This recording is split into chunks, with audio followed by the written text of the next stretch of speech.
人非常多，老师非常忙，爸爸非常累，我的妹妹非常可爱，我的弟弟非常聪明，我的妈妈非常漂亮。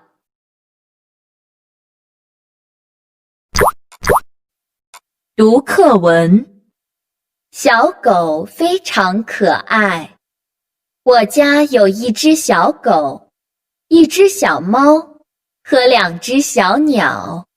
小狗非常可爱，小猫非常聪明，小鸟非常好看。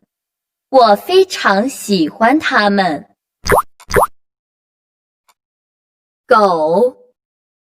我家有一只白色的小狗，那是谁的狗？非常，今天非常热，这棵树非常高。可爱，妹妹很可爱，动物园里的小动物很可爱。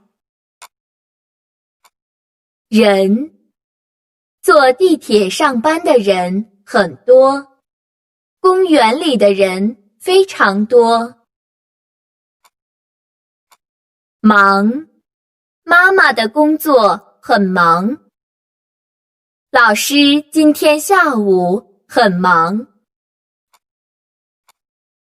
累，我早上去爬山了，非常累。你累不累？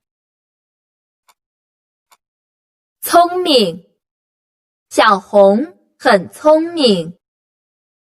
我家的小猫非常聪明。只，那是一只小狗。妹妹的2只小手很脏。猫，这只小猫是谁的？我有一只可爱的小猫。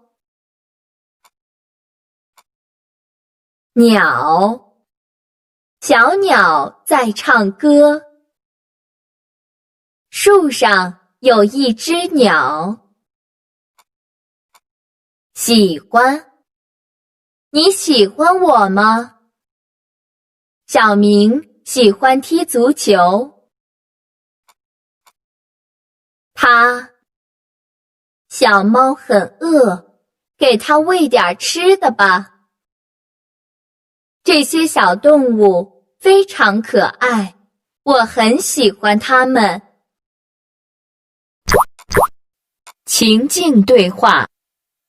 王老师好。同学们好，今天谁是值日生？今天我们是值日生。校长说我们的教室非常干净。我很高兴，谢谢同学们。我们也非常高兴。学儿歌。小柱子和小妞子。张家有个小柱子，天天自己叠被子。